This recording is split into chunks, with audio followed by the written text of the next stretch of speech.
Ką reiškia Ambilight užrašas prie Philips televizorių ir kaip šią funkciją naudoti? Aš bitės profas Žygis ir jums apie tai papasakosiu per 60 sekundžių. Kas yra Ambilight? Tai yra specialus Philips televizorių apšvietimas už ekraną.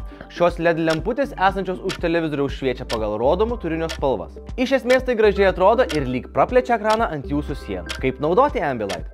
Pirmiausia, kai įjungsite televizorių, jums reikės pasirinkti spalvą. Atkreipkite dėmesį, kad čia turite rinkti sienos esančios už televizoriaus spalvą. Ant pultelio paspaudę Ambilight mygtuką rasite skirtingus jo režimus. Įprastas, sportas ir kinas režimai yra gana panašus. Jie aktyvuoja LED lemputes pagal rodomų turinio spalvą. Režimas žaidimai veikia labai panašiai, tačiau jo privalumas yra tas, kad rodant juodą atspalvį ekrane, LED lemputės yra pilnai išjungiamos. Žiūrint filmus, rekomenduoju išbandyti būtent šį režimą. Tuo tarpu muzika režimas nereaguoja į vaizdą ekrane ir lemputės įjungia pagal leidžiamų turinio garsą. Beje, norėdami greitai įsijungti malonų foną su vaizdu bei Ambilight apšvietimu, pažiūrėkite į Aurora režimą televizoriuje.